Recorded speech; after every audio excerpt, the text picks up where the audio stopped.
Mother Bear guided paramedics to a crying baby in the woods. What happened next was shocking. Let us know where you're watching from. If you love my content, consider supporting it with a super thanks. Also, don't forget to like and subscribe. It'll help us to remain in touch with amazing people like you. The radio crackled to life at 3:17 a.m., cutting through the quiet hum of the emergency station. Paramedic Zara Malik had been stirring her third cup of coffee when the dispatcher's voice filled the room with an urgency that made her spine straighten. Unit 47, we have a report of an infant crying in the Whispering Pines Forest area. Multiple hikers have called it in, GPS coordinates being sent now. Her partner, Cole Harrison, looked up from his paperwork with raised eyebrows. In their 8 years working together, they had responded to countless calls, but a baby alone in the deep woods at this hour was something entirely different. An infant? Out there? Cole's voice carried disbelief as he reached for his jacket. The Whispering Pines forest stretched for miles, dense with towering evergreens and thick underbrush that could swallow a person whole. Zara was already moving toward the ambulance, her mind racing. The temperature had dropped to near freezing tonight, and the forest was no place for any child, let alone a helpless baby. How long have they been hearing the crying? Dispatch says the first call came in 2 hours ago. The sound keeps moving deeper into the woods. 2 hours. The words hit Zara like a physical blow. A baby exposed to these elements for 2 hours might already be in critical condition. She grabbed the emergency medical kit with extra blankets and heating packs, her hands trembling slightly with the weight of what they might find. As they drove through the winding mountain roads leading to the forest entrance, Cole kept glancing at the GPS coordinates. These coordinates put us about 3 miles from the nearest hiking trail. How does a baby end up that far into the wilderness? The question hung in the air between them, heavy with implications neither wanted to voice. Zara stared out at the darkness beyond their headlights, where the trees seemed to lean in closer with each passing mile. The forest at night was a different world entirely, filled with sounds that could chill the blood and shadows that played tricks on the mind. When they reached the forest entrance, 2 park rangers were already waiting with flashlights and concerned expressions. Ranger Marcus Webb approached their ambulance with quick, urgent steps. The crying has been consistent for the past hour, coming from the same general area, Marcus explained, his breath visible in the cold air. But here's the strange part. Hikers reported seeing a large bear moving in the same direction as the sound. Cole and Zara exchanged a look that spoke volumes. A baby in bear territory was every parent's worst nightmare, and theirs was about to become reality. "We need to move fast," Zara said, shouldering her medical pack. "Every minute counts." As they entered the forest, their flashlight beams cutting through the darkness, the first faint sound reached their ears. It was barely audible over the rustling of leaves and the distant hoot of an owl, but unmistakable, the weak, desperate cry of a human infant. The sound seemed to come from everywhere and nowhere at once, echoing off the trees in a way that made it impossible to pinpoint the exact location. Zara felt her heart rate increase as they pressed deeper into the woods, following the rangers who knew these trails better than anyone. But what happened next would challenge everything they thought they knew about the natural world and the bonds that connect all living creatures. The crying grew louder as they ventured deeper into the forest, but it wasn't the only sound that made Zara's blood run cold. Heavy footsteps crashed through the underbrush nearby, too deliberate and powerful to belong to any human. The rangers immediately raised their hands, signaling everyone to stop. "That's definitely a bear," Marcus whispered, his voice barely audible over the infant's wailing. "A big one, by the sound of it." Cole's grip tightened on his medical bag as sweat beaded on his forehead despite the frigid air. "What do we do? We can't just leave a baby out here with a bear nearby." The crying suddenly intensified, becoming more frantic and desperate. It was the sound of a child in genuine distress, and every instinct Zara possessed as both a paramedic and a human being screamed at her to find that baby immediately. "We have to keep going," she said firmly, though her hands were shaking. "That baby needs help now." Marcus nodded reluctantly and motioned for them to follow, but his movements were cautious and calculated. They had taken maybe 20 more steps when the forest fell eerily silent. Even the infant's cries stopped abruptly, as if someone had suddenly covered the child's mouth. The silence was more terrifying than any sound they had heard. Then, through the thick wall of pine trees ahead, they saw movement.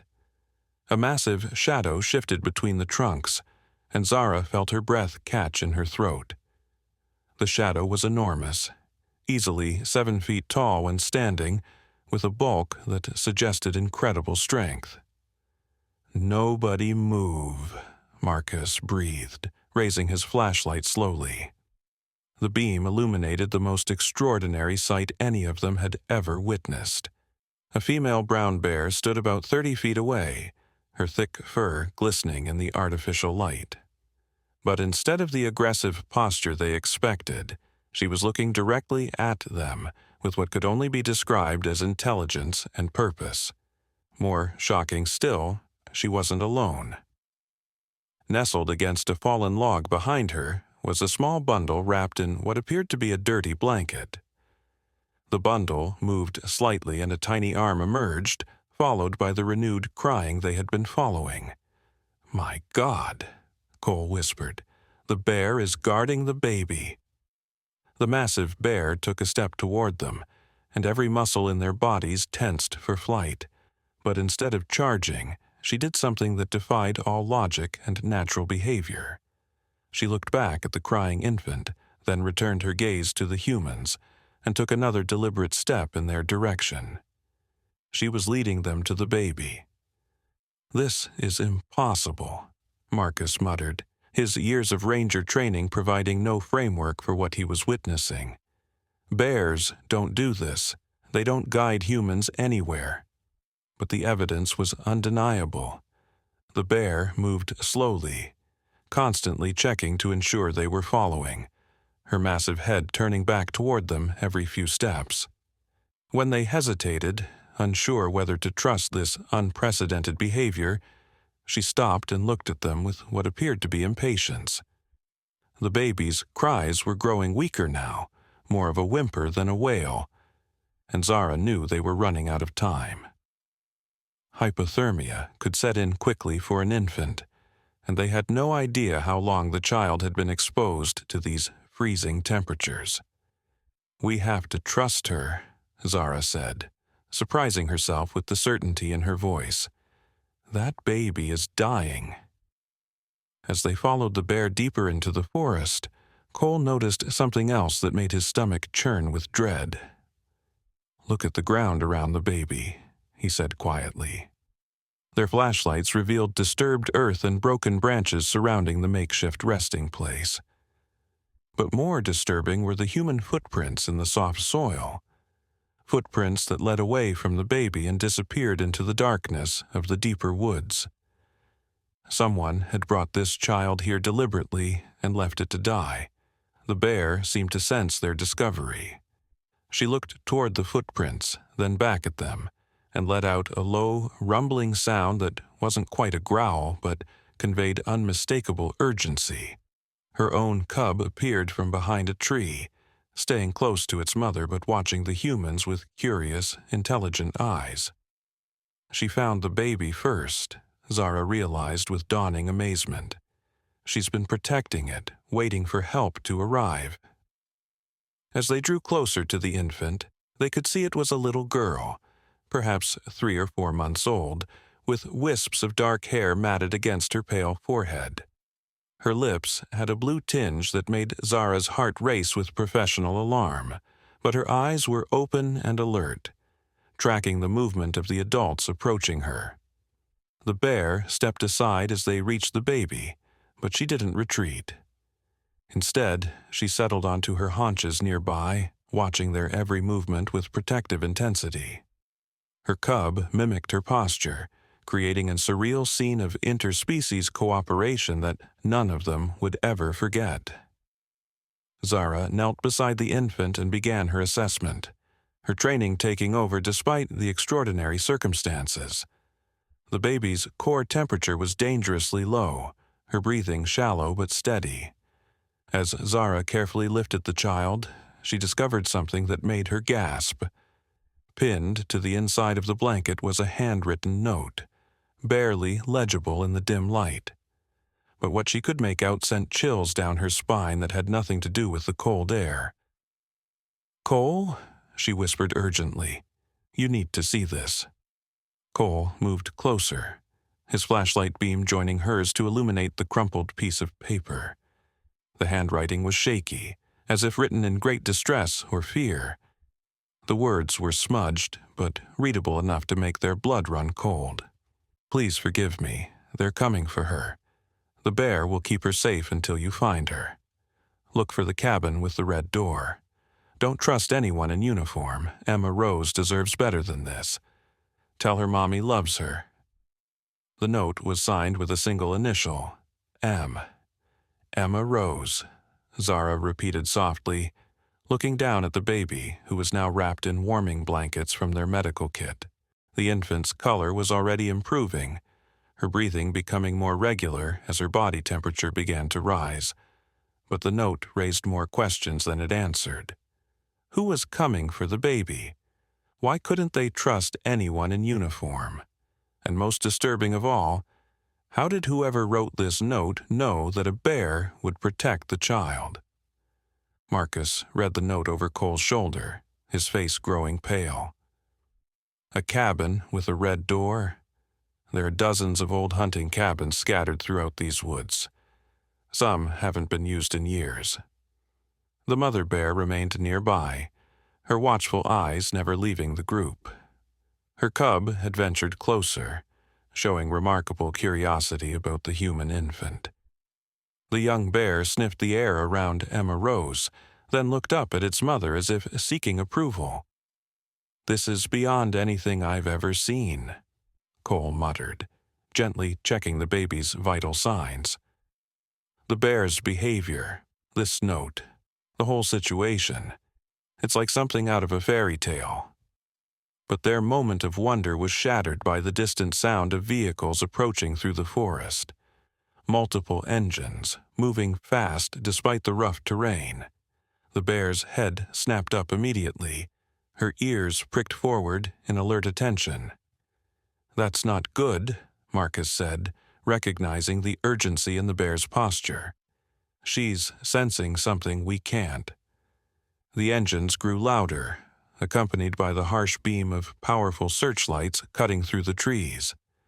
But instead of relief at the arrival of additional help, everyone felt a growing sense of unease. The note's warning about not trusting anyone in uniform suddenly seemed more ominous. "We need to move," Zara said, her maternal instincts fully engaged as she held Emma Rose closer. "Something about this doesn't feel right." The bear seemed to agree. She rose to her full height and began moving away from the sound of the approaching vehicles, looking back at the humans expectantly. Her cub followed immediately, trusting its mother's judgment completely. "She wants us to follow her again," Cole observed. "But where?" Marcus was studying his GPS and the topographical map on his device. "There's an old ranger station about half a mile north of here. It's been abandoned for years, but it would provide shelter and it's not accessible by vehicle." The sound of the engines was getting closer now, and they could hear voices shouting orders. The words were indistinct, but the tone was aggressive and military-like. This wasn't a rescue operation. It was a search and seizure mission. Whatever's happening here, that baby is at the center of it, Zara realized, and whoever wrote this note knew they would come looking for her. They began following the bear through the dense underbrush, moving as quietly as possible while the infant dozed fitfully in Zara's arms. The mother bear seemed to know exactly where she was going, navigating through the forest with the confidence of someone who had traveled this route before. As they walked, Cole noticed something that made him grab Marcus's arm. "Look at the trees," he whispered. Carved into the bark of several pine trees along their path were small symbols, crude arrows, and X marks that seemed to form a trail. The carvings were fresh, made within the last few days. "Someone marked this route," Marcus breathed. "Someone who knew this path would be needed." The bear led them through a particularly thick grove of evergreens, and suddenly they emerged into a small clearing. In the center stood a dilapidated log structure that had once been a ranger station. But what caught their attention immediately was the door, painted a faded but unmistakable red. "The cabin with the red door," Cole said, his voice filled with awe and trepidation. The bear approached the cabin and sat down beside the door, as if she had been guarding this place as well. Her cub settled beside her, both animals watching the humans with patient intelligence. Zara felt Emma Rose stir in her arms, and for the first time since they had found her, the baby opened her eyes fully and looked directly at her rescuer. Those eyes were remarkably alert for such a young child, and there was something in them that seemed almost knowing. "She's beautiful," Zara whispered, feeling an unexpected surge of protectiveness toward this child who had been abandoned in the wilderness. Marcus approached the cabin door cautiously, his hand resting on his radio. "Should I call this in? Report our location?" "Not yet," Cole said quickly, remembering the note's warning. "Let's see what's inside first." The door was unlocked, as if someone had expected them to find it. Inside, the cabin was dusty and filled with old furniture, but it was clear that someone had been there recently. Fresh supplies were stacked on a table: baby formula, diapers, blankets, and medical supplies. More disturbing was what they found on the walls. Dozens of photographs were pinned to the wooden boards, showing Emma Rose at different stages of her young life. But in every photo, she was with a woman who looked terrified, constantly glancing over her shoulder as if being watched. "Her mother," Zara said softly, studying the pictures.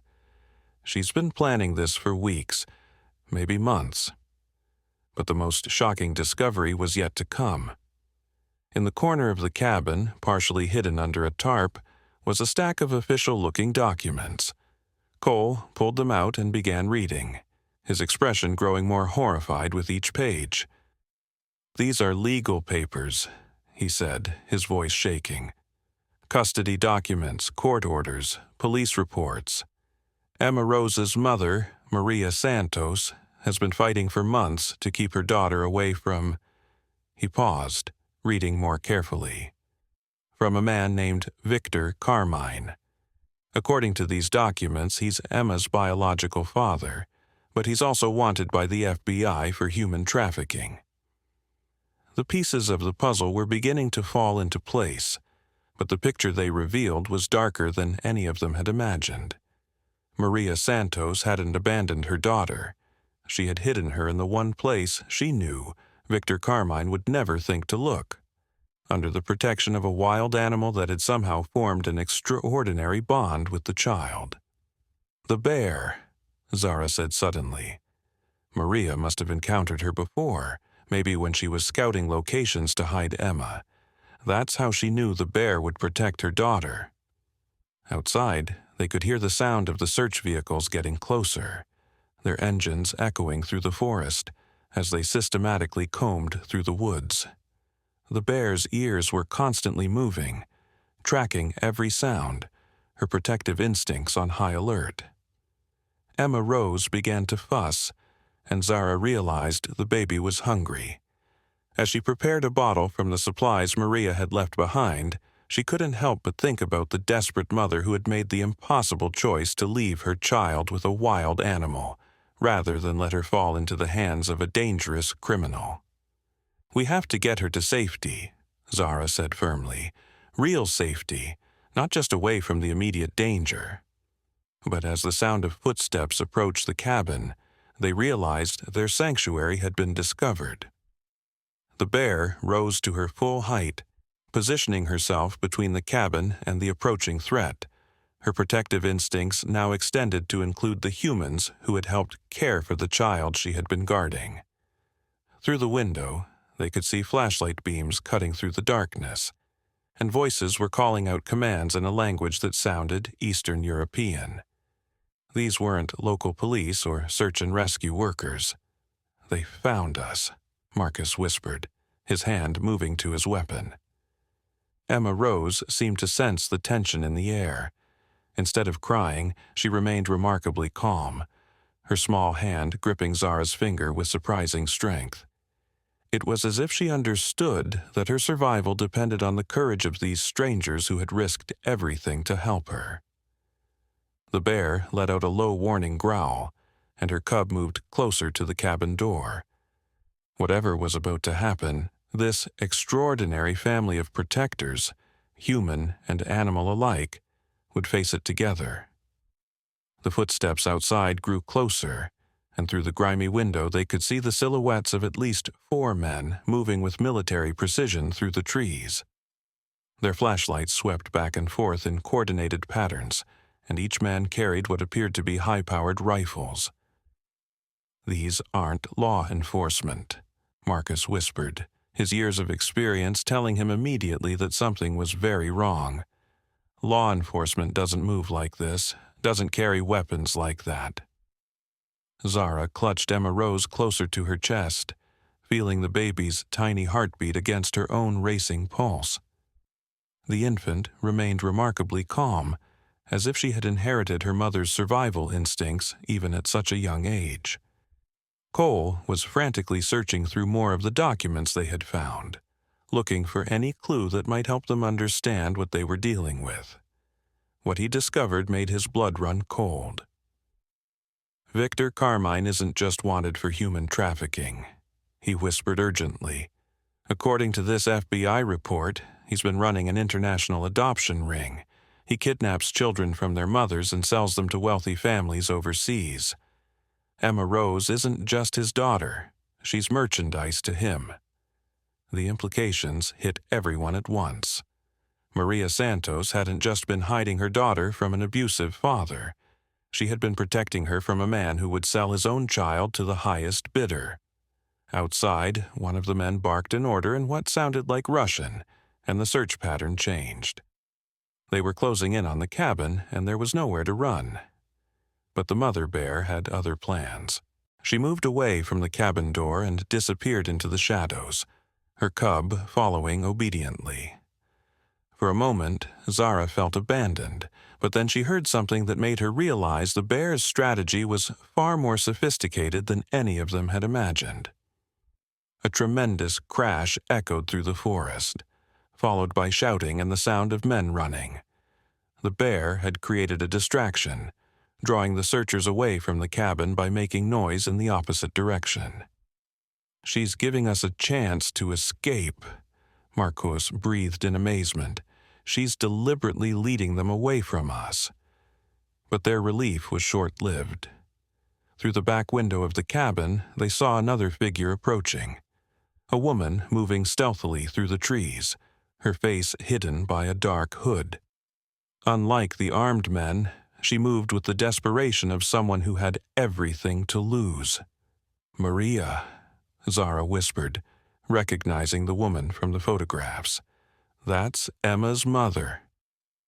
Maria Santos reached the back door of the cabin and tapped gently, a prearranged signal. When Marcus opened the door, they were face to face with a woman who looked like she hadn't slept in weeks. Her eyes were red-rimmed with exhaustion and fear, but they lit up with desperate hope when she saw her daughter safe in Zara's arms. "Oh my God, you found her," Maria sobbed, reaching out to touch Emma's face with trembling fingers. I heard the bear calling out earlier, and I knew she was trying to tell me something. "You can communicate with the bear?" Cole asked, his medical training struggling to process what he was hearing. Maria nodded, tears streaming down her face. "I know it sounds impossible, but Sasha, that's what I call her, she's been watching over Emma and me for months. Ever since we first came to these woods looking for a safe place to hide." The story that unfolded was even more extraordinary than they had imagined. Maria had been living off the grid for nearly 6 months, moving from place to place to stay ahead of Victor Carmine's network. During one of her scouting trips through the forest, she had accidentally stumbled upon Sasha's den where the bear was raising her own cub. Instead of attacking me, she seemed to understand that I was protecting something precious too, Maria explained, her voice breaking with emotion. "We started, I don't know how to explain it, communicating. She would show me safe places to hide, warn me when strangers were in the area. It was like she adopted us into her family." Emma rose, began to fuss, and Maria took her daughter with shaking hands.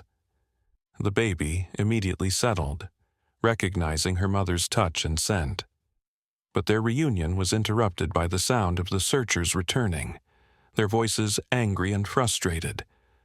"The bear led them on a wild chase, but they're coming back," Marcus reported from his position at the front window. "And they're bringing more men with them." Maria's face went pale. "Victor found us. I don't know how, but he found us." She looked at her daughter with heartbreaking desperation. "I can't let him take her. I won't let him sell my baby to strangers.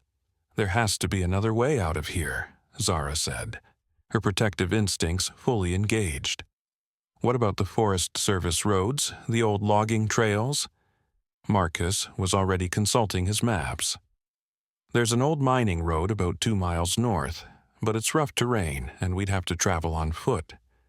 With a baby, in this cold—" "We don't have a choice," Cole interrupted. "Those men out there aren't going to negotiate. They're here to take Emma Rose by force." But as they prepared to leave the cabin, Maria revealed another shocking truth. "There's something else you need to know," she said, her voice barely above a whisper. "Victor isn't working alone. He has people inside law enforcement, government agencies, even some hospitals. That's how he's been able to operate for so long without being caught." The implications were staggering. If Victor Carmine had law enforcement contacts, then calling for backup could be exactly what he wanted them to do. Anyone who responded to their call for help could be working for him. "The note," Zara realized. "That's why you wrote not to trust anyone in uniform." Maria nodded grimly. "I've learned the hard way that Victor's reach extends further than anyone realizes. The only ones I can trust are people like you, people who found Emma by accident and chose to help her out of basic human decency." Outside, they could hear Sasha's distinctive growl, and Maria's head snapped up immediately. "She's warning us. The men are spreading out, trying to surround the cabin." Through the windows, they could see the armed figures moving through the trees with tactical precision. These weren't desperate criminals. They were professionals, trained in military or paramilitary operations. "We need to move now," Marcus said urgently, "before they complete their perimeter." But as they gathered their supplies and prepared to flee into the wilderness with a baby, Maria revealed the most shocking truth of all.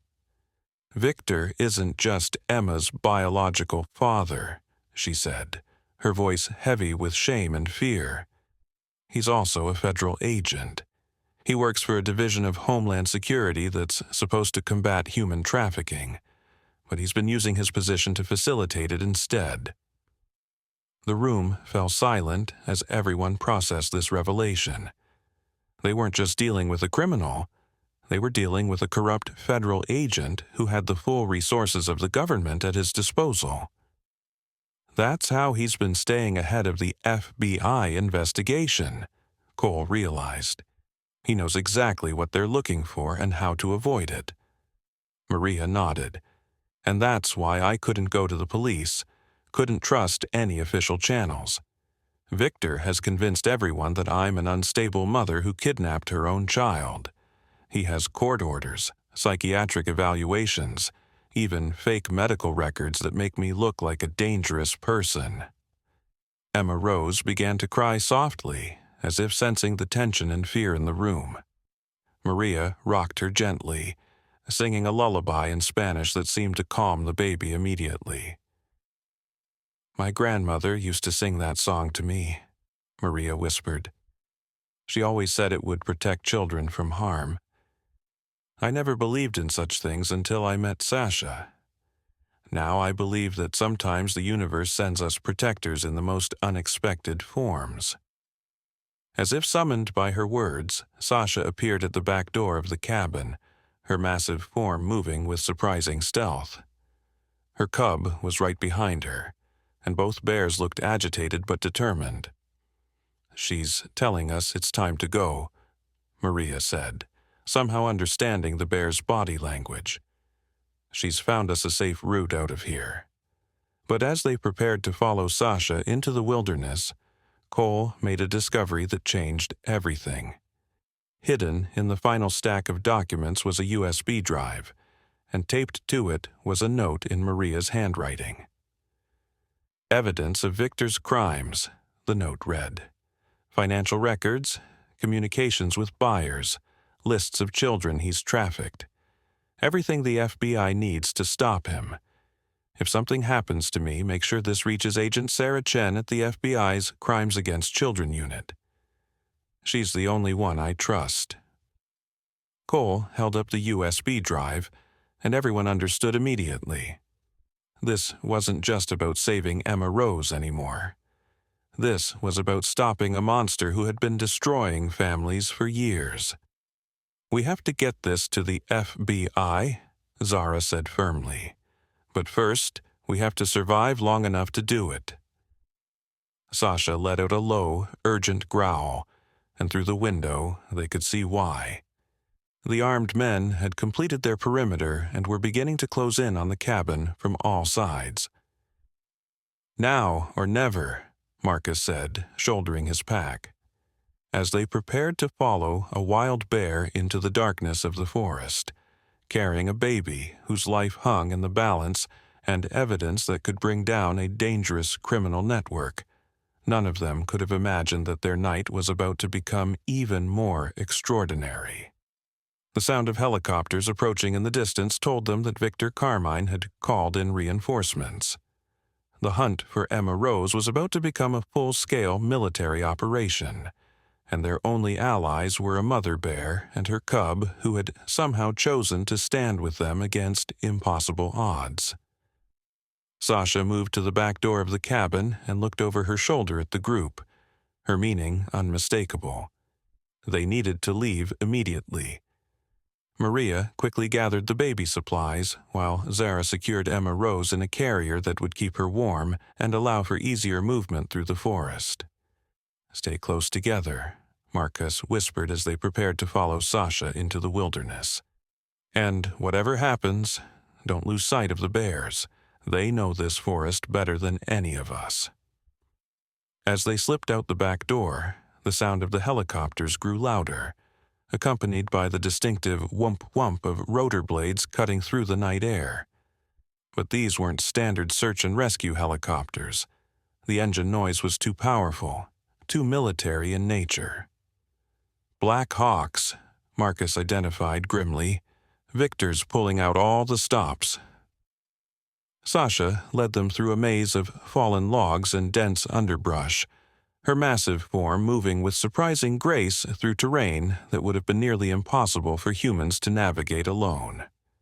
Her cub stayed close to Maria and Emma Rose, as if understanding that the human baby was the most vulnerable member of their unusual pack. They had been walking for about 20 minutes when Cole noticed something that made his blood run cold. "Look behind us," he whispered urgently. Through the trees, they could see lights moving in a coordinated search pattern. But these weren't ordinary flashlights. They were thermal imaging devices, capable of detecting body heat through the forest canopy. "They're not just looking for us randomly," Zara realized with growing horror. "They know exactly how to track us." Maria's face went pale as understanding dawned. "Victor has military training. He knows about thermal imaging, night vision, all of it. That's why I chose to hide Emma with Sasha. Animals generate different heat signatures than humans." But their pursuers were closer than any of them realized. The sound of breaking branches came from directly behind them, and when they turned, they saw a man in tactical gear emerging from the shadows. He was young, maybe early 30s, with the cold eyes of someone who had done terrible things without remorse. "Maria Santos," he called out in accented English. "You have caused Mr. Carmine considerable trouble. Please make this easy for everyone and surrender the child." Instead of responding, Maria did something unexpected. She made a low, rumbling sound in her throat, almost like the vocalization Sasha used to communicate with her cub. Immediately, both bears turned toward the threat. "Run," Maria whispered to the others. "When I give the signal, run north and don't look back." But Sasha had already decided on a course of action. The massive bear rose to her full height, which in the darkness made her appear even more imposing than her actual 7-foot frame. She let out a roar that seemed to shake the very trees around them. The man with the weapon raised his rifle, but he hesitated for a crucial second. In that moment of uncertainty, Sasha charged. What happened next defied everything any of them thought they knew about wild animal behavior. Instead of simply attacking the man, Sasha seemed to understand that the weapon was the primary threat. She swatted the rifle from his hands with one powerful paw, sending it flying into the underbrush. The man stumbled backward, reaching for a sidearm, but Sasha's cub had moved around behind him. The young bear, following its mother's example, knocked the man off his feet with a precise movement that suggested this wasn't the first time they had dealt with armed humans. "My God," Cole breathed. "They're working together like a military unit." But their amazement was cut short by the sound of more men crashing through the forest toward them. The confrontation had given away their position, and now they were being hunted by multiple teams. "This way," Marcus called, following Sasha as she led them toward what appeared to be an impenetrable wall of thorny undergrowth. But as they approached, they realized it was an optical illusion. There was a narrow passage through the brambles, barely wide enough for a human to squeeze through. "How did she know about this?" Zara asked as they forced their way through the thorns, careful to protect Emma Rose from the sharp branches. "Bears remember everything," Maria explained, her voice filled with wonder despite their desperate situation. "Sasha has been mapping safe routes through this forest for months, probably years. She's been preparing for something like this." As they emerged from the thorny passage, they found themselves in a small, hidden valley that couldn't be seen from the main forest. A creek ran through the center, and the sound of flowing water would help mask their voices from any electronic listening devices their pursuers might be using. But what they discovered in the valley was even more shocking than anything they had experienced so far. Hidden among the trees were the remains of what appeared to be a small campsite. But this wasn't a typical hiking camp. There were scientific instruments, research equipment, and most disturbing of all, a series of photographs pinned to a makeshift bulletin board. The photographs showed dozens of children, all between the ages of infant and 5 years old. Each photo had a number written on it, and many had red X's marked across the faces.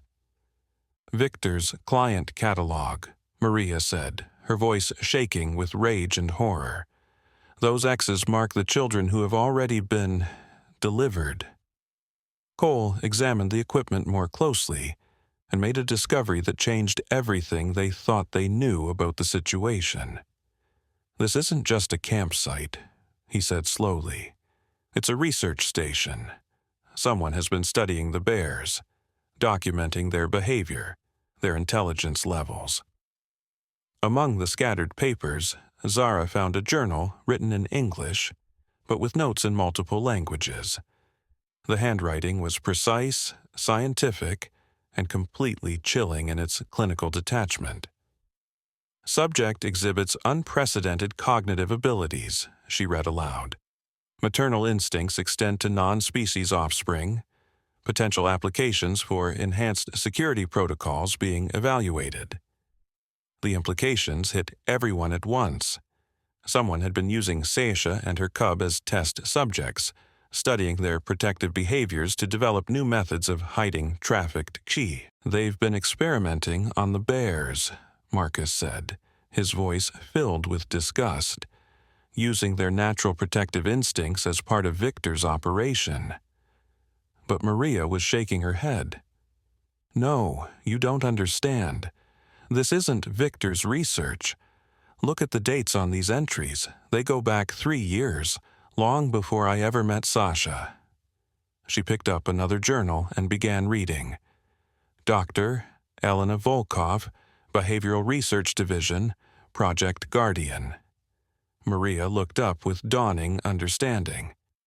"This is someone else entirely, someone who's been studying Sasha long before any of us arrived." The sound of helicopters was getting closer now, and through the forest canopy they could see powerful searchlights sweeping back and forth. But more concerning was the sound of dogs barking in the distance. Their pursuers had brought the tracking dogs. Emma Rose began to fuss, sensing the tension around her. As Maria tried to comfort her daughter, Sasha approached them with something in her mouth. It was a small, electronic device that looked like a GPS tracker. She found this at the research camp, Cole realized. Someone's been tracking the bear's movements. But the device in Sasha's mouth wasn't the only tracker they found. Hidden in the baby carrier that Maria had been using was another small electronic device, so well concealed that they never would have found it without Sasha's help. "Victor's been tracking Emma all along," Zara said with growing horror. "That's how he found us so quickly." Maria's face went white as she realized the full extent of Victor's planning. "He let me think I was hiding from him. He's been following our every move, waiting for the right moment to take Emma when there would be no witnesses."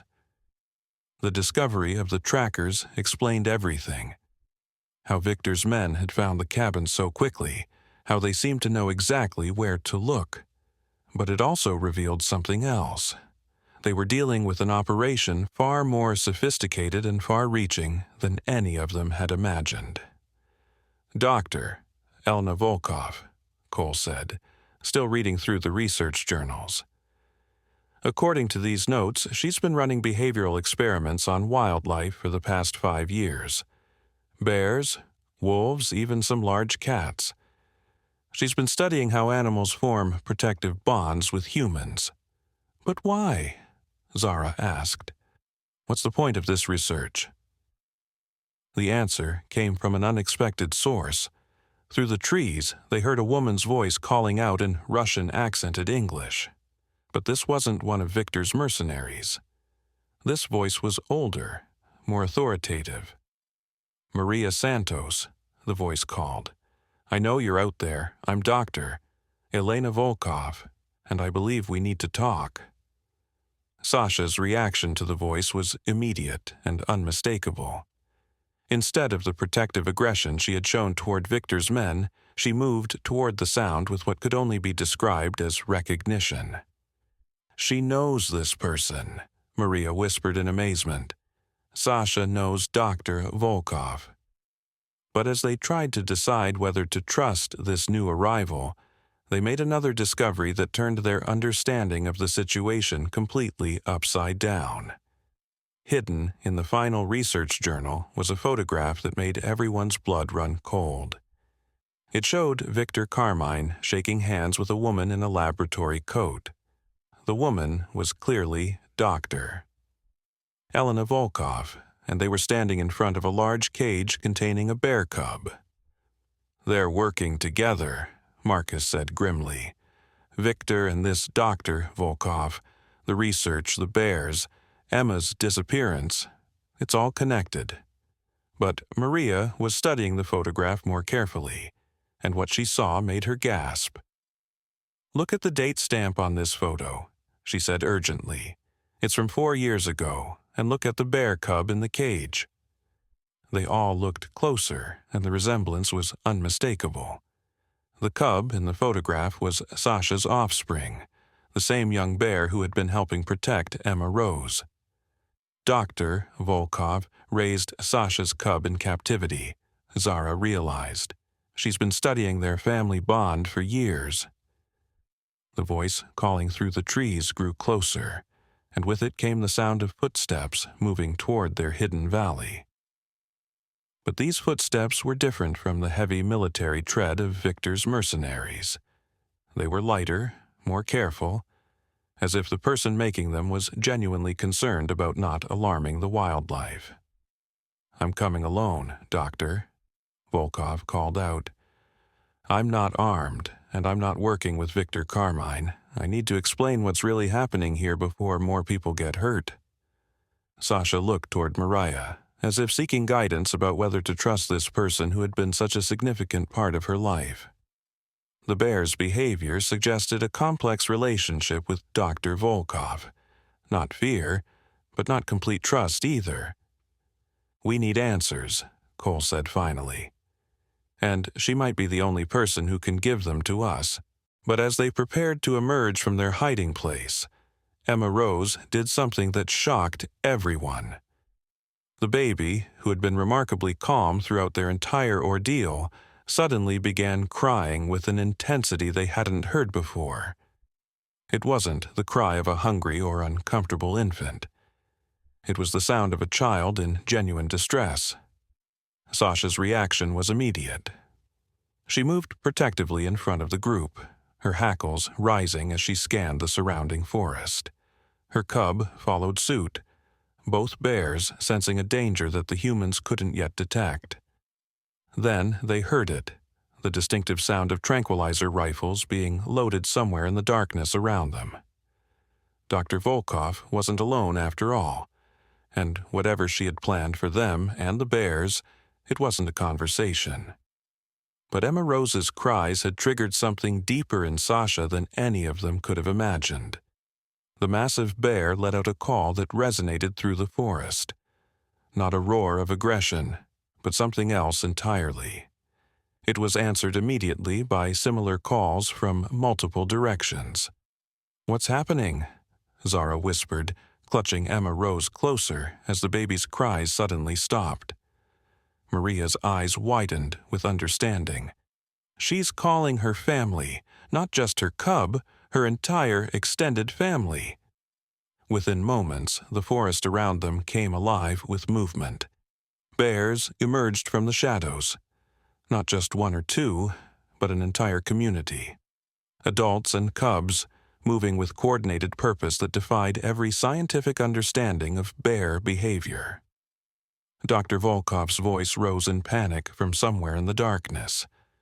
"Abort! Fall back! This isn't possible!" But Sasha had orchestrated something that went far beyond animal instinct. The bears positioned themselves in a protective circle around the humans and Emma Rose, their collective presence creating an impenetrable barrier between the group and their pursuers. Cole watched in amazement as the bears communicated with subtle movements and soft vocalizations. "They're not just protecting us," he realized. "They're executing a rescue plan." The sound of tranquilizer rifles firing filled the air, but the darts fell harmlessly into empty space. The bears had somehow anticipated the attack and moved their charges to safety before the weapons could be deployed. Through the chaos, they could hear Victor Carmine's voice shouting orders, his careful plans falling apart in the face of something he had never anticipated. Take the shot. Take any shot you can get. But his men were discovering what Dr. Volkov had learned through years of research. These bears were far more intelligent and organized than anyone had given them credit for. They moved like a military unit, protecting their charges while systematically dismantling the human threat. Marcus felt his radio crackle to life, and a familiar voice came through clearly. "This is Agent Sarah Chen, FBI. We have your location and we're moving in. Stay where you are and keep that evidence safe." Maria looked at Cole with tears of relief streaming down her face. "You contacted the FBI. You got the message to Agent Chen. I sent it when we first found the USB drive," Cole admitted. "I figured we needed backup, but I never imagined it would take this long for them to arrive." The forest erupted with the sound of federal agents moving through the trees, their calls of "FBI, drop your weapons," echoing through the night air. But Victor Carmine wasn't going down without a fight. "You don't understand," his voice rang out desperately. "This operation is sanctioned. I have authorization." Agent Chen's response was swift and uncompromising. "Victor Carmine, you're under arrest for conspiracy, human trafficking, and abuse of federal authority. Your authorization was revoked 6 months ago when we began investigating your activities."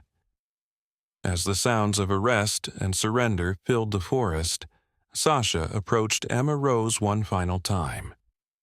The bear gently nuzzled the baby with her massive snout, as if saying goodbye to a child she had helped raise and protect. Emma Rose reached out with her tiny hand and touched Sasha's fur, gurgling softly as if she understood that this magnificent creature had been her guardian angel through the darkest night of her young life.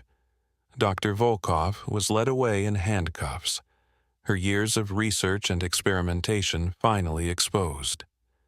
As she passed the group, she stopped and looked at Sasha with something that might have been remorse. "I never meant for it to go this far," she said quietly. "I just wanted to understand how love transcends species, but Victor corrupted everything I learned." Agent Chen approached Maria with a gentle smile. "Ms. Santos, you and Emma are safe now. Victor's entire network has been rolled up, and the evidence you preserved will help us rescue dozens of other children." As the FBI agents led the criminals away, the bears began to disperse back into the forest. But Sasha and her cub lingered, as if reluctant to leave their human family. Maria approached the massive bear with the tears of gratitude. "Thank you," she whispered, placing her hand on Sasha's fur. "Thank you for saving my daughter when I couldn't." Sasha looked at her with those intelligent eyes one last time, then turned and walked into the forest with her cub. But she paused at the edge of the clearing and looked back, as if to say that she would always be watching, always be ready to protect the innocent. 3 months later, Zara received a call that changed her life forever. Maria Santos was asking if she would consider becoming Emma Rose's godmother, a role that would legally protect the child if anything ever happened to her mother again. "She asks about you all the time," Maria laughed through the phone. "Well, she babbles and points to the forest whenever we drive past. I think she remembers you." Cole had left his job as a paramedic to join the FBI's task force investigating international trafficking, using his experience from that night to help rescue other children. Marcus had been promoted to chief ranger and had established new protocols for protecting wildlife from exploitation. But the most remarkable change was in the forest itself. Rangers began reporting unusual behavior among the bear population, increased cooperation, protective responses to human children in distress, and what could only be described as organized community behavior. Dr. Volkov's research, stripped of its criminal applications, revealed something extraordinary. The bears had indeed developed advanced social structures and emotional intelligence that went far beyond anything previously documented. Sasha and her family had chosen to become guardians not just of their own kind, but of all innocent life that needed protection. On quiet nights, when Zara worked late shifts at the hospital, she sometimes thought about that extraordinary evening in the forest. She had gone out to save one baby, and discovered that sometimes salvation comes from the most unexpected sources. Emma Rose grew up knowing that she was loved not just by her human family, but by a community of protectors who lived in the deep woods. And sometimes, on warm summer evenings when Maria would take her daughter hiking near the edge of the forest, they would hear a familiar call echoing through the trees. Sasha was still there, still watching, still ready to protect those who needed a guardian angel with fur and an unlimited capacity for love. The case became legendary within law enforcement circles, not just for the criminal network it exposed, but for the reminder it provided that courage and compassion exist in forms we might never expect. Sometimes the most powerful force for good in the world is simply a mother's love, whether that mother walks on 2 legs or 4. And in the deepest part of the Whispering Pines forest, where sunlight filters through ancient trees and the air is filled with the sound of flowing water and new life, Sasha continues her watch. Because some guardians are born, and some are made, but the very best ones choose their calling from the heart. Emma Rose is safe. The monsters who threatened her are behind bars, and somewhere in the wilderness, a mother bear teaches her cubs that protecting the innocent is the highest calling of all,